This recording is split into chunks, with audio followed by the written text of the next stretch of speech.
डुमरी के विधायक जो हैं जयराम कुमार महतो, वो बोलते हैं कि कल हम रहे ना रहें, समाज रहेगा। समाज के लिए आप लड़िए, समाज के लिए लड़ना ही चाहिए। मेरी पार्टी को आप सेकेंडरी रखिए, प्राइमरी आप अपने समाज को दीजिए। आप इसको कैसे देखते हैं? ये बहुत बड़ी बात है। तो जिस क्षेत्र में कुर्मी नहीं है वहां पर जेएमएम के कुर्मी नेता टिकट लेकर जीत के दिखाए। आपको क्या लगता है कि जेएमएम के जो नेता लोग हैं उनको कुर्मी ही जिताती है? कुर्मी जिताती नहीं है, बक्सा भरती है। देखिए, गोमिया एक ऐसा क्षेत्र है जहां कुर्मियों का वोट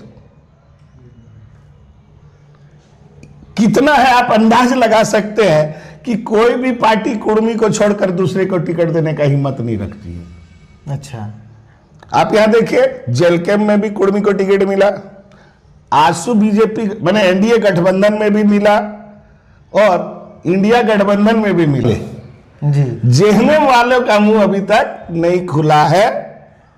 लेकिन जगन्नाथ बाबू के बेटे, माननीय जगन्नाथ बाबू के बेटे डुमरी से मदन बाबू, राजू बाबू, वो जो है हम लोगों के साथ कदम से कदम मिला के। दोस्तों जोहार, नमस्कार। तो झारखंड में इन दिनों एक मुद्दा बहुत ही जोरों पर है, कुर्मी को अनुसूचित करने का मुद्दा। उसके लिए कुर्मी जनजाति झारखंड, बंगाल, उड़ीसा तीनों राज्य में 20 तारीख को रेल टेका करने जा रहे हैं। और इसी क्रम में कुर्मी समुदाय के बारे में जानकारी रखने वाले एक प्रबुद्ध समाजसेवी हैं हम लोग के साथ में, दीपक पुनरियार हैं। तो आइए इनसे बात करते हैं। बहुत बहुत स्वागत है मेरे चैनल में। आपके चैनल को भी बहुत बहुत शुभकामनाएं। आप लोग रेल टेका करने वाले हैं 20 सितंबर को। आप लोग को क्या लगता है कि सरकार तक ये आवाज़ पहुंचेगी 20 तारीख को जो आप लोग रेल टेका करने वाले हैं? देखिए, आदिवासी कुर्मी समाज साल के 365 दिन सक्रिय रहता है ताकि जन जन को अपना मुद्दा समझ में आए। तो आप सोच सकते हैं कि हम लोगों ने 100 जगह, 1 2 4 जगह नहीं, 100 स्थान पर रेलवे स्टेशन पर जाकर अपने उपस्थिति को हम लोग दर्शा रहे हैं। हम लोग रेल रोक नहीं रहे। अच्छा, समझने की बात है। तो 100 जगह हम लोग काहे किए? क्योंकि सरकार देखे कि इनकी जनसंख्या है या नहीं है, पहली बात, और ये जनता का मुद्दा है या नहीं। यानी रेलवे ट्रैक, रेलवे स्टेशन साबित करेगा कि यह किसी व्यक्ति या किसी संस्था का मांग नहीं है, बल्कि सभी कुर्मियों का मांग है। कुर्मी समुदाय पिछले बार भी एक बार रेल टेका किया था, आपको याद होगा। कुर्मी समुदाय के लोग चाहते तो विधानसभा घेराव कर सकते थे, राजभवन कर सकते थे, ये जिला कलेक्टर ऑफिस कर सकते थे, लेकिन आप लोग रेल ही टेकते हैं, ऐसा क्यों? सीधी बात है, इसमें अनुशंसा और रिपोर्ट, सर्वे रिपोर्ट राज्य सरकार को भेजना है और केंद्र सरकार को फैसला लेना है। यानी इसमें राज्य सरकार भी शामिल है और केंद्र सरकार भी शामिल है। और रेलवे एक ऐसा चीज है जो राज्य से होकर केंद्र तक जाता है जी। तो इसमें क्या है कि एक साथ दोनों के कान में भोंपू बजाने का काम हो जाता है।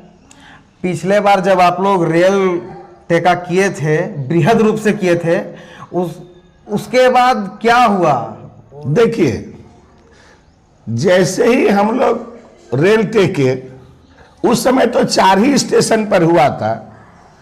5 बजे खबर आ गई कि झारखंड के राज्य सचिव वार्ता करेंगे।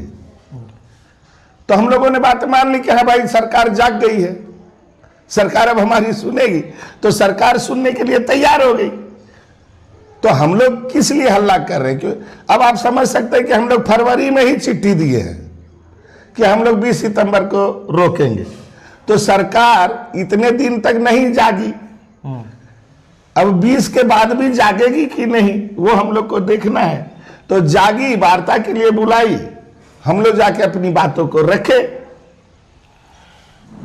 आप कहते हैं कि कुर्मी का हक अधिकार को कोई और खा रहा है, ये तब तक खा रहा है जब तक कुर्मी लोग जागे नहीं हैं। जी, आप अभी कुर्मी को जगाने का काम कर रहे हैं, तो क्या लगता है आपको इस बार के रेल टेका के बाद कुर्मी लोग जाग जाएंगे? और जागने के बाद क्या कुर्मियों को अधिकार मिलेगा?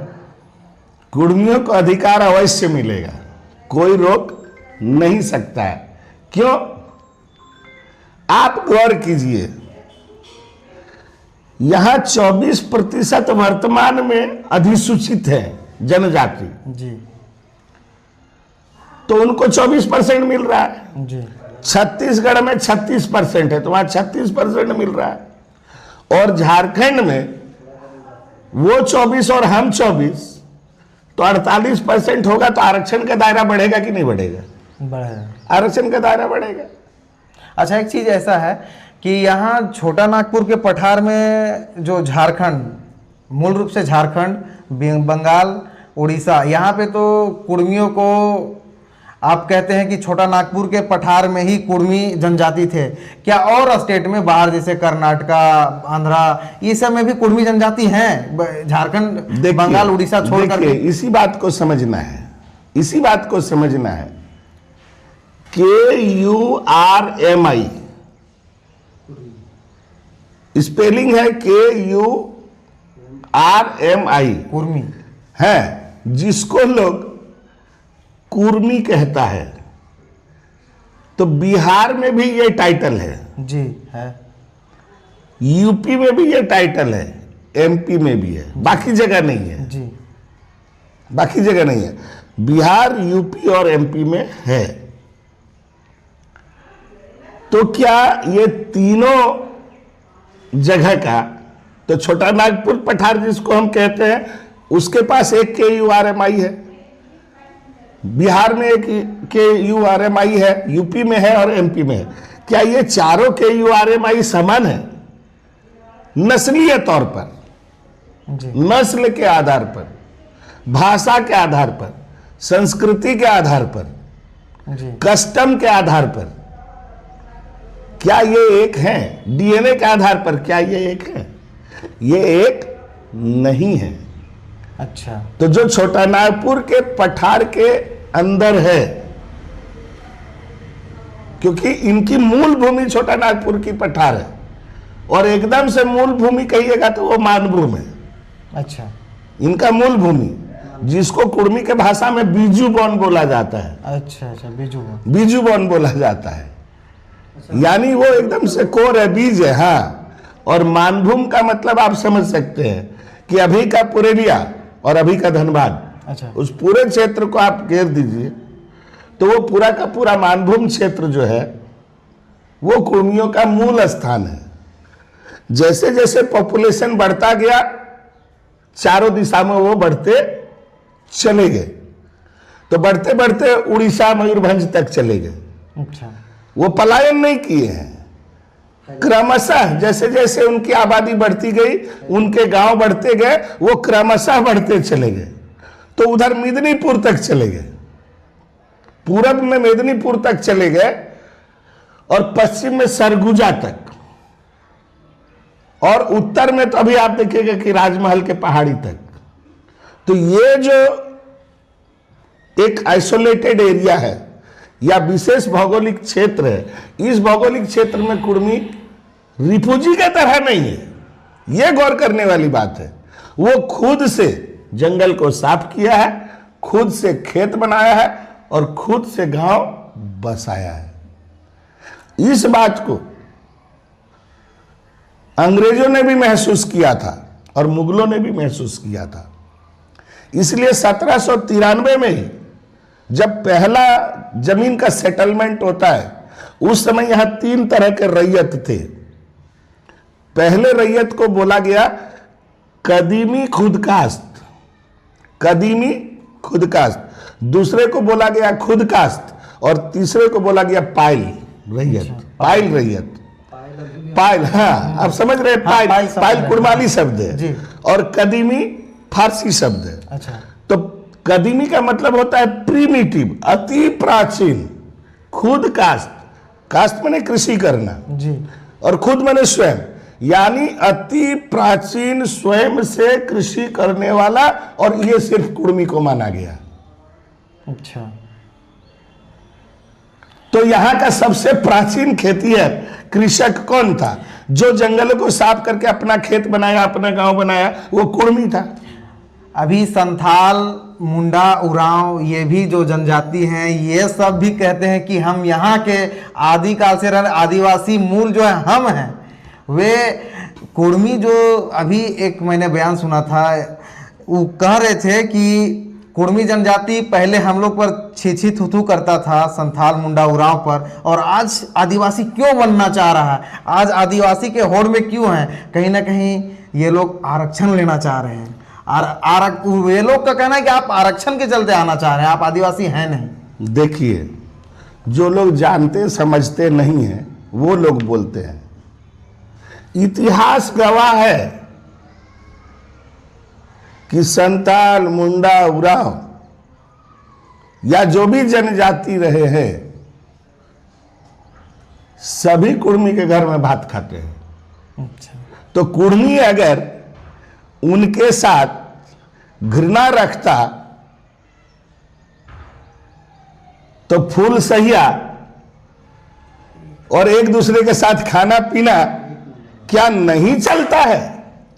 चलता है। तो कोई जनजाति हमारा विरोध नहीं कर रही है। कुछ व्यक्ति अपने व्यक्तिगत महत्वाकांक्षा के लिए कि मैं कुर्मियों को जितना गाली दूंगा उतना मेरे जाति के लोग मेरे साथ होंगे, और ऐसा सभी जनजाति नहीं कर रहे हैं, एक खास जनजाति कर रही है। ध्यान देने जो एक बात है, एक खास जनजाति कर रही है जो एकदम से झारखंड में उसका आगमन नया है, 500 साल से ज्यादा इतिहास नहीं है, और वो कन्वर्टेड भी है क्रिश्चियनिटी में। अच्छा। इस बात को इस और भी बात क्या है, अभी के 26% आरक्षण को वो हमें लूटने वाले कहते हैं, लेकिन अभी के 26% आरक्षण का अधिकांश हिस्सा कौन लूट रहा है? वही जो हमको गाली दे रहा है। अच्छा, एक बात है, आप बहुत जगह मीटिंग करते हैं, झारखंड, बंगाल, उड़ीसा, आप बहुत जगह गए हैं, मैंने भी आपका मीटिंग सुना है। आप यह बताइए कि 20 सितंबर को जो रेल टेका होने वाला है, उसमें कौन कौन राज्य लेवल के नेता शामिल हो रहे हैं? क्योंकि आपके पास कॉल वगैरह आता होगा, लोग समर्थन देते होंगे फोन के भी माध्यम से, और कहे भी होंगे कि हम आएंगे। जब मैं पहली बार, मैंने पहला मीडिया को जिस दिन कहा, उस दिन भी यह प्रश्न आया था। तो उस दिन हमने यही कहा कि राजनीतिक नेताओं का यह व्यक्तिगत और सामाजिक उत्तरदायित्व है, चाहे वो किसी भी पार्टी में है। वो उनका अपना विवेक है कि वो अपने जाति को, अपने नस्ल को इस मुद्दे पर आगे होकर समर्थन करते हैं या नहीं करते हैं। मैंने उत्तरदायित्व वाली बात कही। परिणाम क्या हुआ? परिणाम क्या हुआ? सबसे पहले लंबोदर बाबू बोले, उसके बाद सुदेश बाबू बोले, उसके बाद फिर जयराम बाबू भी खुलकर बोले। तो ये दो राजनीतिक दल झारखंड के, इन्होंने खुला समर्थन दिया और शामिल भी होने का बात इन लोगों ने कहा। लेकिन अभी तक कांग्रेस के जो है हमारे केशव महतो, कमलेश बाबू, उन्होंने भी समर्थन की घोषणा की है। जी बिल्कुल। बस जो अभी सरकार में है, जेएमएम वाले, जी, जेएमएम वालों का मुंह अभी तक नहीं खुला है। लेकिन जगन्नाथ बाबू के बेटे, माननीय जगन्नाथ बाबू के बेटे डुमरी से मदन बाबू, राजू बाबू, वो जो है हम लोगों के साथ कदम से कदम मिला के चल रहे हैं। अच्छा, राजू बाबू इस रेल टेका में शामिल होंगे? हाँ, नहीं वो तो शामिल है, वो शामिल भी हाँ, है। शामिल भी है। एक बात और है, डुमरी के विधायक जो हैं जयराम कुमार महतो, वो बोलते हैं कि कल हम रहे ना रहें, समाज रहेगा। समाज के लिए आप लड़िए, समाज के लिए लड़ना ही चाहिए। मेरी पार्टी को आप सेकेंडरी रखिए, प्राइमरी आप अपने समाज को दीजिए। आप इसको कैसे देखते हैं? ये बहुत बड़ी बात है, ये बहुत बड़ी बात है, बहुत बड़ी समझ है, लेकिन ये सिर्फ डायलॉग नहीं होना चाहिए। अच्छा, क्योंकि डायलॉग आप बहुत खूबसूरत दे सकते हैं, लेकिन परिणाम तो मुझे रेल, क्योंकि ये कुर्मी के वजूद का सवाल है। अरे कुर्मी ही ना रहेगा, कुर्मी ही गुलगुलिया बन के, माने अकुशल मजदूर होके केवल पलायन करने वाले मजदूर हो जाएंगे। 6-6 महीना 8-8 महीना कुर्मी के गांव में कुर्मी जुआ नहीं रहेंगे।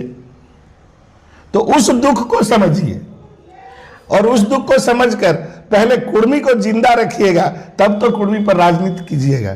तो बात उनकी बहुत अच्छी है। उसी तरह लंबोदर महतो बोले हैं। जी बिल्कुल बोल रहे हैं, मैंने इनका बैनर पोस्टर भी देखा है। तो बात है कि जो वास्तव में बुद्धिजीवी है, केवल राजनीतिक नहीं है, तो ये दोनों बौद्धिक लोग हैं, लंबोदर बाबू भी और जयराम बाबू भी, और इन्होंने शुरू से समर्थन दिया है।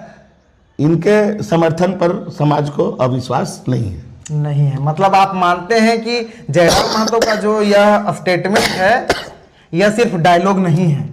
वो तो 20 के बाद पता चलेगा। 26 के बाद पता चलेगा।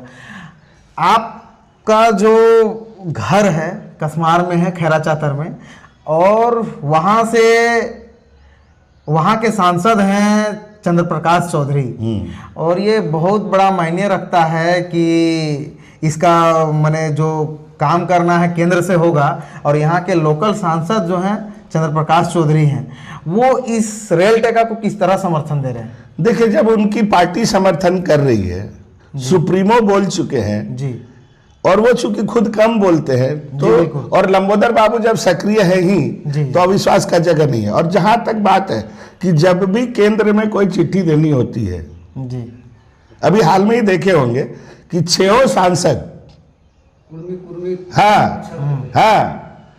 कुड़माली के कोड के लिए आरजीआई के ऑफिस में इन्होंने, जैसे देखिए अभी कुर्मी को पता नहीं है कि जनगणना तो होगा, लेकिन जनगणना में कुड़माली का कोड ही नहीं है, तो कुर्मी कहां पर कुड़माली चढ़ाएगा? ये चिंता हम लोगों ने उनके पास व्यक्त किया। इस बात को लेकर हम लोग राज्यपाल के पास भी गए, तब राज्यपाल महोदय ने सलाह दिया कि यह कार्य आपका आरजीआई से होगा, और 9 तारीख एक विशेष दिन है, जिस दिन उपराष्ट्रपति का चुनाव भी है, तो सभी सांसद वहां रहेंगे, तो आपको सहूलियत होगी। इसलिए लंबोदर बाबू आप दिल्ली जाइए और कोड का जो है एप्लीकेशन ही नहीं दीजिए, वहां आरजीआई में बैठकर कोड को लेने का प्रयास कीजिए। अगर वह नहीं मानता है तो आप जो है होम सेक्रेटरी से भी बात कीजिए और कोड को लेके आइए।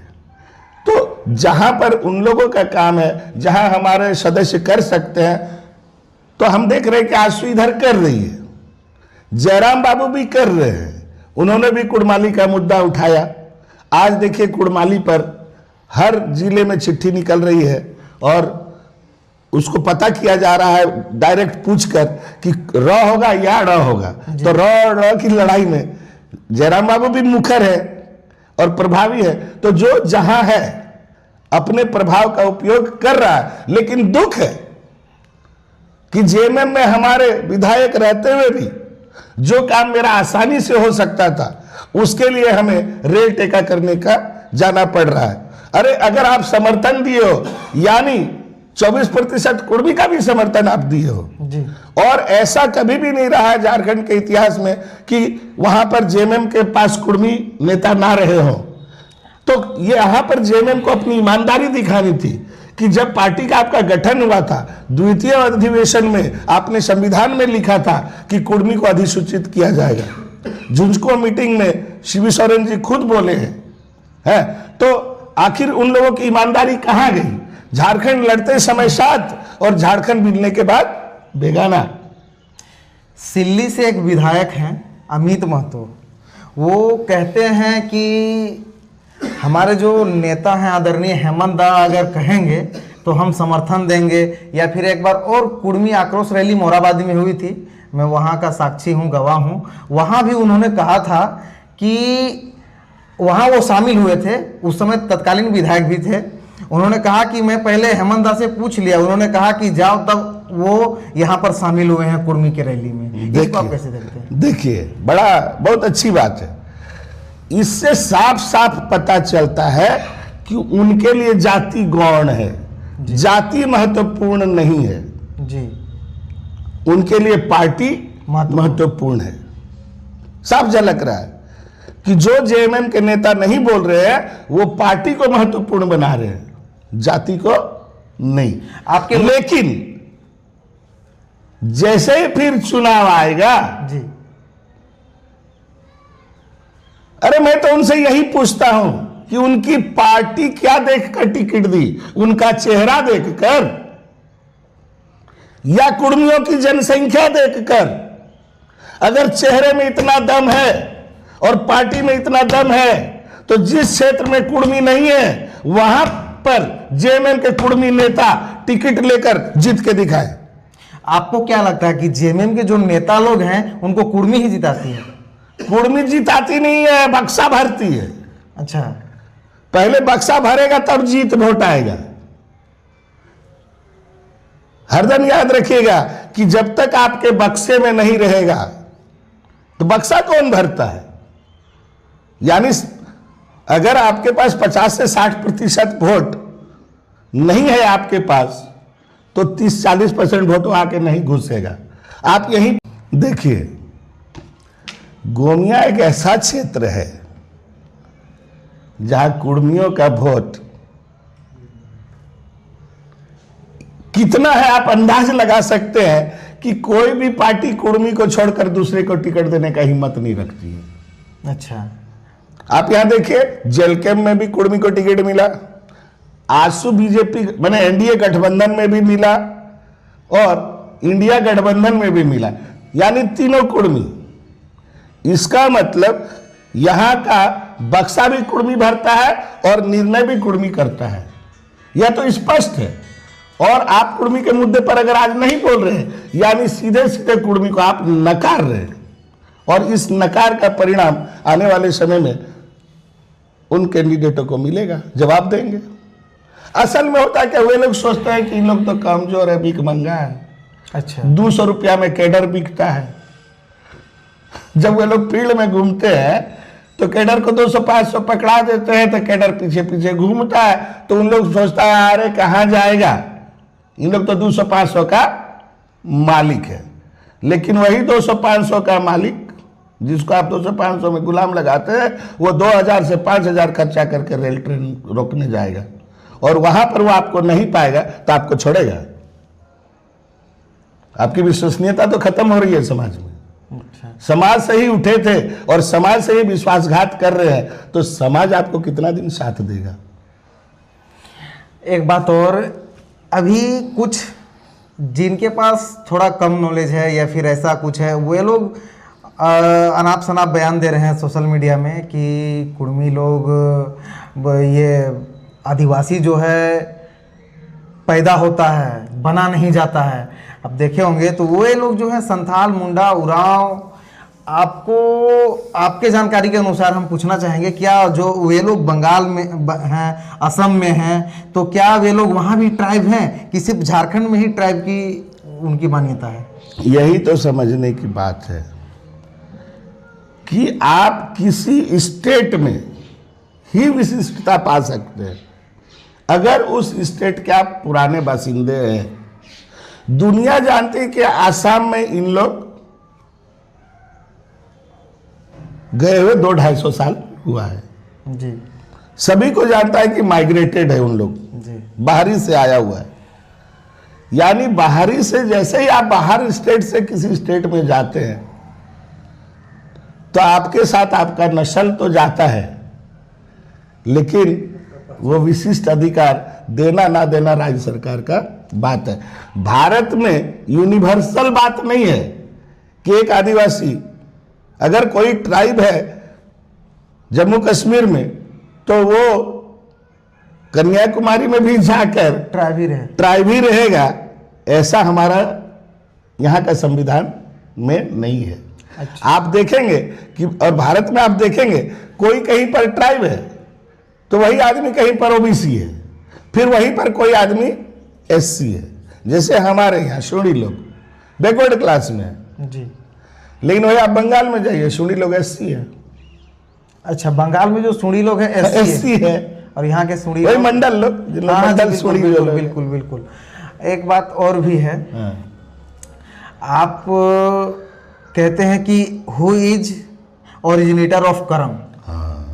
करम एक्चुअल में किसका है? 12 मासे 13 परब जिसका है, क्योंकि 12 मासे 13 परब एक सिस्टम है। वो तो कहते हैं सरकार भी मेरा है। ना पहले समझ लीजिए चीज को, नहीं तो उत्तर गलत हो जाएगा। 12 मासे 13 परब माने आखान से लेकर टुसु तक, ये एक सिस्टमेटिक है, क्रम से चलता है। हर परब एक दूसरे से जुड़ा हुआ है और ये धान के वृद्धि चक्र के साथ जुड़ा है। धान जैसे जैसे बढ़ेगा उसके वृद्धि चक्र के साथ जुड़ा हुआ है। यानी कोई एक परब आप बाहर निकाल लीजिएगा और बोलिएगा मेरा नहीं, ये 12 मासे 13 परब एक सिस्टम है, धान वृद्धि चक्र के साथ जुड़ा हुआ है। तो जो एक नंबर से जब चलिएगा तो 2 3 4 5 6 7 8 9 10 11 12 13 का 13 पूरा करना होगा। तो जो जनजाति 12 मासे 13 परब के 13 परब को करती है ये उसी का होगा। अच्छा। और जो उसमें से छांट छूट के कर रहा है तो पक्का जानिए कि वो बाद में आया है, हमसे सीखा है और कर रहा है। मेरे दर्शक थोड़ा सा जानना चाहते हैं, आपके पास तो बहुत जानकारी है, कि गोरैया क्या होता है? गोरैया का क्या महत्व है? देखिए, गौरैया पूजा जो है हमारा सोहराय में होता है। जी, सोहराय में होता अभी है, आने वाला है। आने वाला सोहराय में गौरैया पूजा जो है, देखिए वहां शब्द है रैया। रैया माने होता है देवी, अच्छा। गो माने गोहाल की, गौ मने गोहाल। गोहाल की। आपका जो गोहाल है, जी, काड़ा गोहाल, गाय गोहाल, गोरु गोहाल, यानी जितने पशु हैं। आप देखिएगा जब सोहराय होता है तो अमावस्या के दिन में पहले गौठ पूजा होता है टाण में, जहां पर चराने के बाद जमा करते हैं, पहले गौठ पूजा होता है। गौठ पूजा के बाद हम लोग कांचा दिया रखते हैं और उसी दिन हम लोग रात भर तेल भर के जागर दिया जलाते हैं ग्वाल में, और रात भर ढोल नगाड़ा बजा के चाचर गा के और जगरना करते हैं, धिंगवैल, उसको धिंगवैल बोलते हैं। उसके दूसरे दिन जितना कृषि सामग्री है उसको धोते हैं, सबको तालाब ले जाके धो के और भूत पीड़ा में रखते हैं और उन लोगों का पूजा करते हैं। और उसी दिन गोहाल में भी पूजा करते हैं, वही गौरैया पूजा है। और ये कुर्मी अपने हाथ से करता है। ये अन्य जनजाति नहीं करते हैं क्या? वो तो अन्य जनजातियों से पूछना पड़ेगा। अच्छा, ऐसा है। तो सोहराय तो वे लोग भी मनाते हैं, लेकिन जो लोग कुर्मी गांव के आसपास में हैं तो कुर्मियों को देख के करते हैं, लेकिन कुर्मी अवश्य ही करता है। जी बिल्कुल। अच्छा, एक चीज पूछना चाहेंगे, कुर्मी का अपना भाषा क्या है? कुर्माली। कहीं कहीं के लोग नागपुरी बोलते हैं, कहीं कहीं के लोग अरे यही तो खेला हुआ है इस देश में। आप समझ सकते हैं कि कुर्मी छोटा नागपुर के पठार में पारसनाथ से लेकर मयूरभंज तक आप चलिए पैदल, केवल कुर्मियों के गांव मिलेंगे। मेदिनीपुर से सरगुजा तक केवल कुर्मियों के गांव मिलेंगे। यहाँ केवल कुर्मियों के गांव कैसे हैं भाई? छोटा नागपुर के पठार में सबसे ज्यादा कुर्मियों के गांव हैं। तो गांव ज्यादा है तो खेती भूमि भी तो उसके पास ज्यादा है। जी बिल्कुल। और उसी की भाषा ने यहां से चली है। अरे दुख लगता है, सरकार का TRI, ट्राइबल रिसर्च इंस्टीट्यूट, जहां यूनेस्को के द्वारा सर्वे होता है, कितने दोगले हैं ये लोग, कितने बेईमान हैं। यूनेस्को का रिसर्च है कि कुड़माली ट्राइबल लैंग्वेज है। इतना डर है इन लोगों को कुर्मी को ट्राइब कहने में कि वो भाषा जो ट्राइबल है उसको क्षेत्रीय कहते हैं। आप बताइए, मयूरभंज में भी हम कुड़माली बोल रहे हैं, जी बंगाल में भी हम कुड़माली बोल रहे हैं, झारखंड में भी हम कुड़माली बोल रहे हैं, रांची में भी जो नागपुरी क्षेत्र कहा जाता है वहां भी कुड़मी है तो कुड़माली है, पांच परगना में भी कुड़मी है तो कुड़माली है। तो कुड़मी जहां जहां है वहां कुड़माली है। आपके बांग्लादेश में कुड़माली हम बोल रहे हैं, आपके नेपाल में हम कुड़माली बोल रहे हैं। तो यह एक अंतर्राष्ट्रीय भाषा है। ये जनजाति जहां तक गई है, जैसे संथाल जहां तक गया है संथाली है। आप संथाली को कह दीजिए क्षेत्रीय, नहीं कहिएगा, लेकिन आप कुड़माली को कह रहे हैं, जबकि जनजातीय एकदम जनजातीय भाषा है।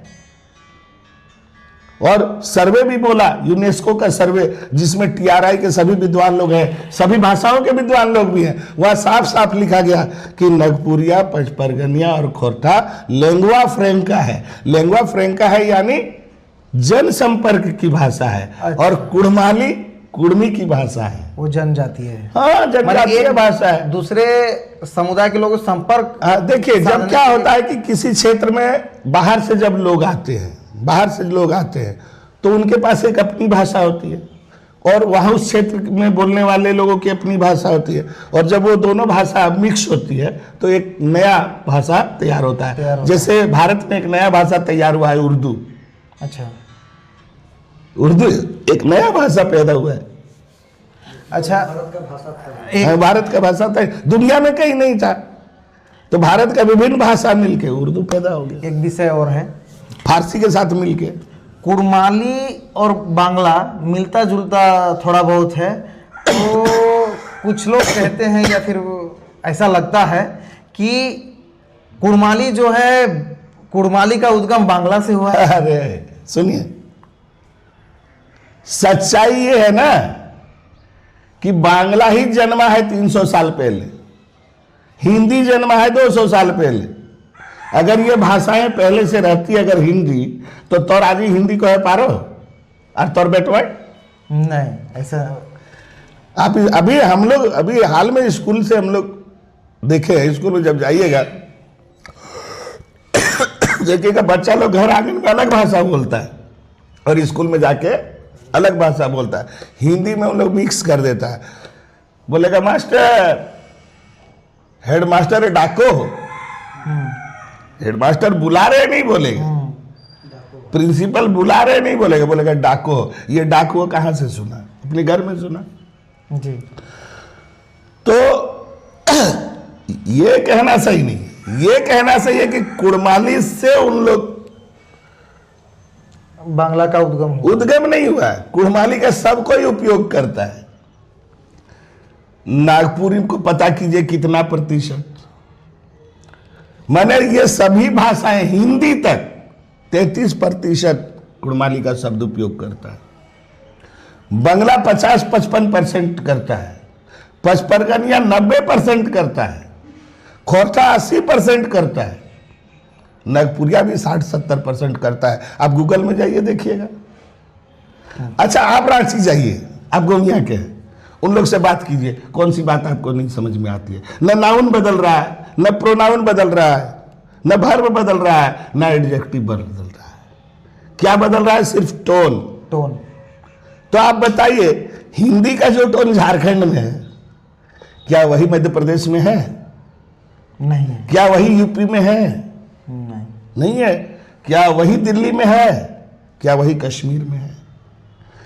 टोन बदल रहा है लेकिन भाषा का नाम नहीं बदल रहा है। बंगला में भी देखिए, जो बंगला पुरुलिया में है, क्या वही बंगला बांकुड़ा में है? क्या वही मेदिनीपुर में है? क्या वही हावड़ा में है? क्या वही कलकत्ता में है? क्या वही मुर्शिदाबाद में है? क्या वही ढाका में है? ढाका जाते जाते जायसो हो जाता है, जाची तो जायसो हो जाता है, लेकिन भाषा नाम नहीं बदला। और भाषा में कितना दम है। जो भाषा 300 साल पहले जन्मी, उसने एक देश ले लिया, बांग्लादेश। और कुड़मी अपने भाषा के ताकत पर, जबकि उसके पास सब कुछ है, अपना मिट्टी है, अपना गांव है, अपनी भाषा है, अपनी संस्कृति है, अपना देवाभूता है, उसके पास सब कुछ है। कुड़मी कभी भी किसी से कोई चीज उधार नहीं लिया और आज अपने जनजातीयता के लिए तरस रहा है। एक बात और है झारखंड के कुछ ऐसे विधानसभा हैं। हैं। अच्छा, एक दिलचस्प सवाल और, झारखंड के कुछ विधानसभा सीट हैं, उसमें कुर्मी जनजाति की संख्या बहुत अधिक है। जैसे चंदन क्यारी, वहाँ कुर्मी बहुत हैं। जैसे तमाड़ और एक है कांके, फिर भी उसमें रिजर्वेशन है, सीट का रिजर्वेशन है और वहाँ कुर्मी की संख्या अधिक है जैसा देखा जाता है। तो आपको नहीं लगता कि यही कुर्मी का अधिकार जो है छीना जा रहा है, वहाँ लड़ने, चुनाव लड़ने से भी वंचित किया जा रहा है? बस आपको हर जगह उन लोग, देखिए जब आप बिहार में थे उसी समय अधिसूचन हुआ है जी, कि एससी एरिया कौन होगा और एसटी एरिया कौन होगा। तो तब कुर्मी लोग कहाँ थे? अपने अधिकार के लिए क्यों नहीं लड़ रहे थे? अरे बाबा, यही तो खेला है। 70 के दशक के पहले आप चुनाव नहीं लड़ते थे। विनोद बाबू आए, झारखंड मुक्ति मोर्चा खड़ा किए, तब 75-74 के बाद आप वोटें लड़ना शुरू किए। तब तक ले तो उन लोग खेला कर चुका था। अच्छा, कि कौन सा एसटी एरिया होगा और कौन सा एससी एरिया होगा। तो उस समय के जनगणना के हिसाब से हुआ, तो बिहार में कम रहे, झारखंड में ठेल दिया। तो ये तो कब का अधिसूचन है, अब आ रहा है समय, फिर परिसीमन होगा। तब तो बिना जनसंख्या का परिसीमन आप कर नहीं सकते जी। 50% से अधिक जहां एसटी होगा वहीं पर एसटी को जाएगा, जहां 50% से अधिक एससी होगा वहां जाएगा। और अब तो हम लोग जागल हैं। अच्छा, दूधू को खूंखार है। अभी दूधू को बाग हमारे पास है ना जी। इधर से सुदेश बाबू का भी टीम है और इधर से जयराम बाबू का टीम है, जो प्योर कुर्मी है। अब बेईमानी नहीं कर सकता है इन लोग, और ऊपर से समाज भी जागरूक है।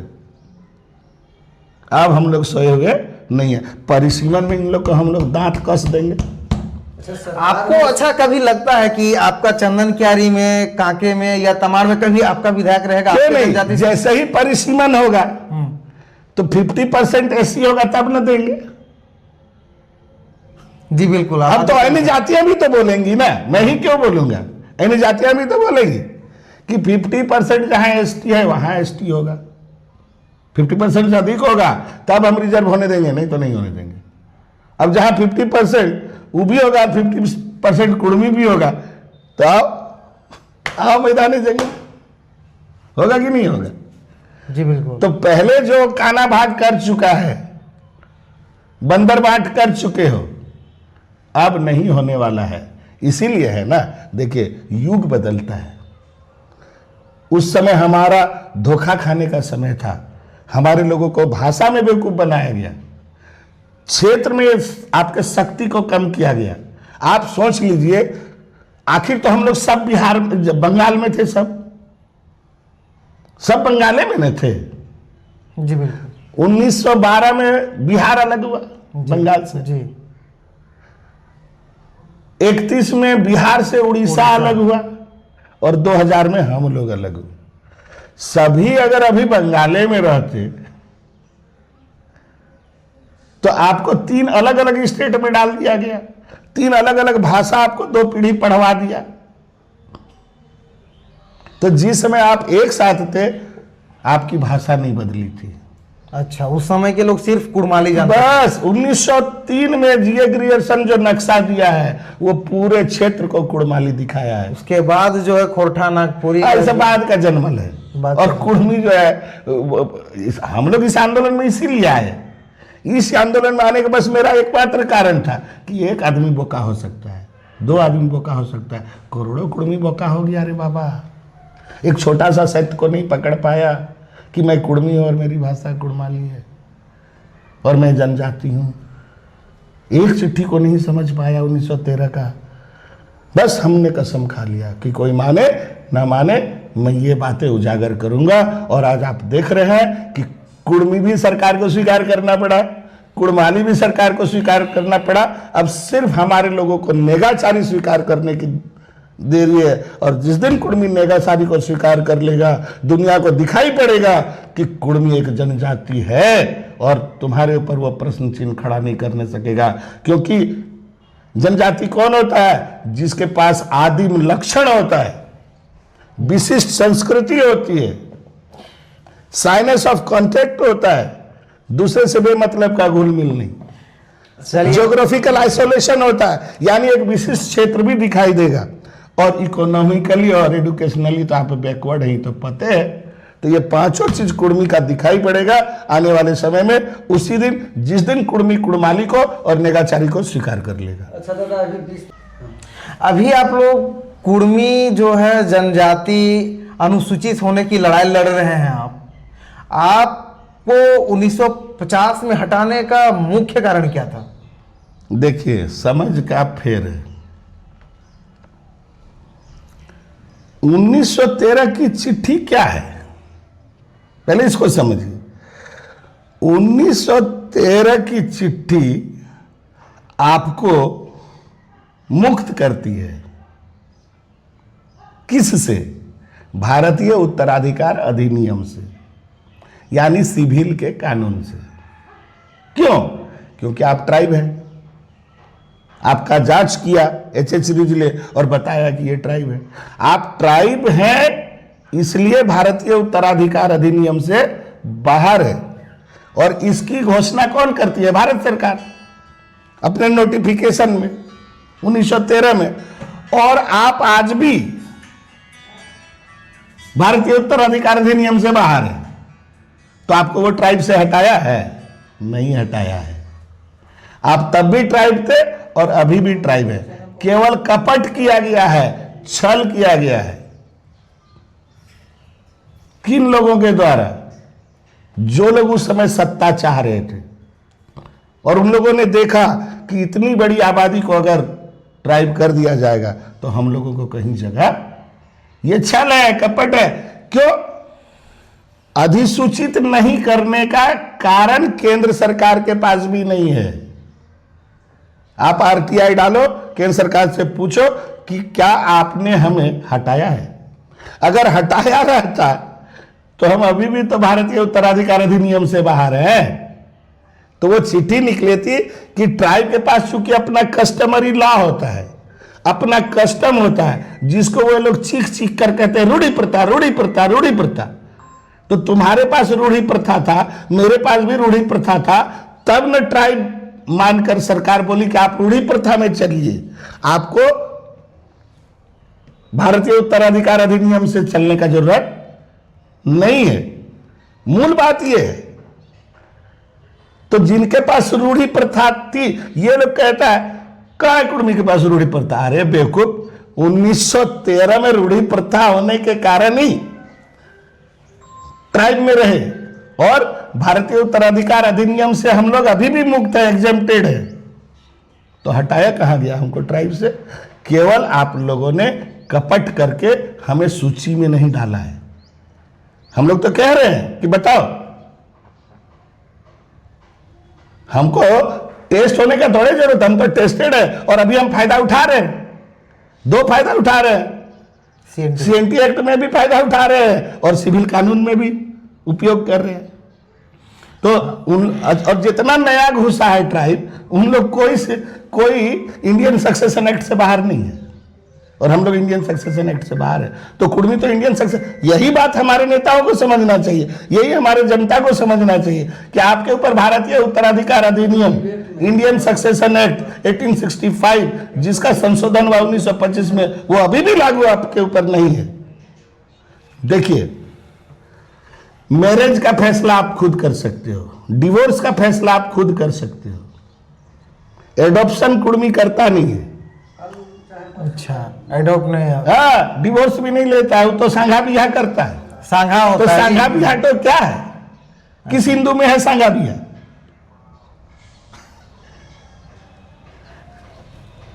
गोद कुर्मी नहीं लेता है, अनाथ का गार्जियन का हमारा कमी नहीं है, और जमीन का भी जो बंटवारा करते हैं भाई भाई में करते हैं, बहन को नहीं देते। तो उत्तराधिकारी कौन होता है? जो उत्तराधिकारी कुर्मी में वही होता है जिसका बाप भी कुर्मी और मां भी कुर्मी। दोगला कुर्मी को हिस्सा नहीं मिलता है।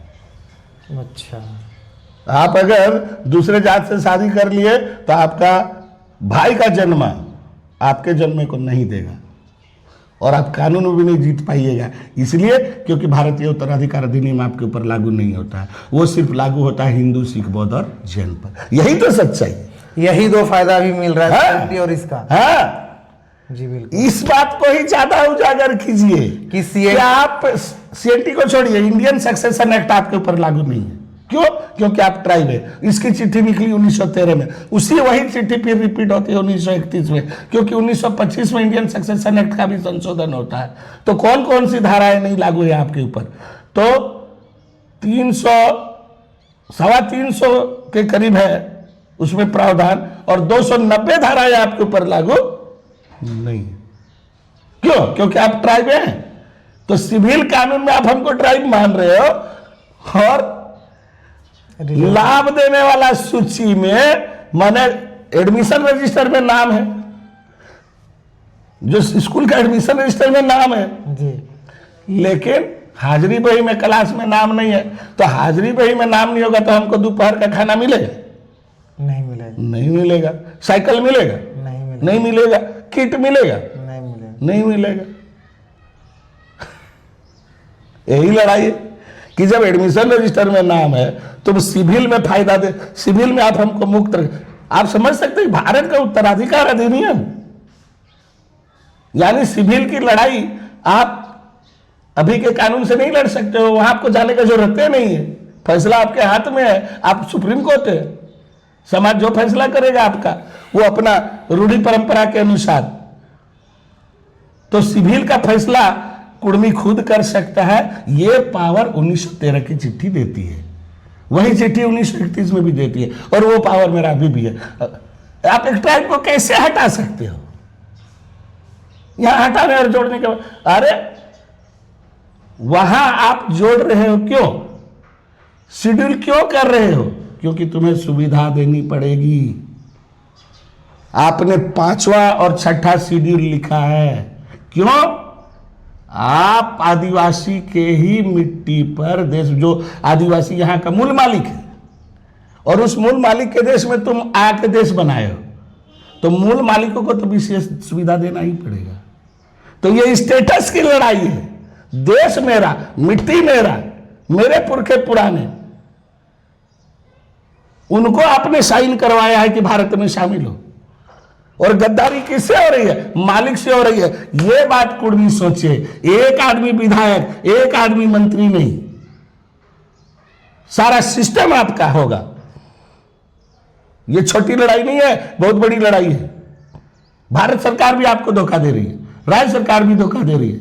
CNT एक्ट का मालिक बना दिया और फिर CNT एक्ट का डोजरिंग करता है, बोलता है 1-2 डिसमिल बिकेगा नहीं, लेकिन एकड़ का एकड़ ही साफ कर दे। तो बुर्बक नहीं बना रहा है? जी बिल्कुल। और आपको हटा के आपके मिट्टी से कोयला कौन ले रहा है? लाभ ले रहा है, और आप जो स्थापित थे आपको भी स्थापित बना रहा है। ये सारा खेल का हिसाब होगा, खाली कुर्मी जागे, अपना इतिहास पकड़े। मुंडा जिस क्षेत्र में है लड़े, संथाल जिस क्षेत्र में है लड़े, उराव जिस क्षेत्र में लड़े, डकैती भारत सरकार और राज्य सरकार कहां कर रही है?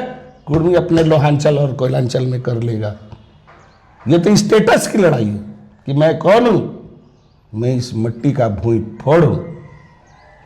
हम लोग यहां कहीं से रिफ्यूजी होके नहीं आए हैं, पहले कहीं रहते थे और बाद में कहीं आए हैं। ये दावा है, सिद्ध कर दे लोग। ठीक है, तो आपने अभी देखा दीपक पूर्णियार जो कुर्मी समुदाय से आते हैं, कुर्मी समुदाय के बुद्धिजीवी जो कुर्मी के बारे में बहुत जानकारी रखते हैं। आप लोग ने अभी सुना कि ये बराबर कहते हैं, हमेशा कहते हैं कि ये स्टेटस की लड़ाई है, और कुर्मी को आदिवासी बनना नहीं है, आदिवासी में शामिल होने का, आदिवासी अनुसूचित होने का हमेशा से डिमांड रखे हैं। इन्होंने आप लोग ने इन्हें सुना। धन्यवाद।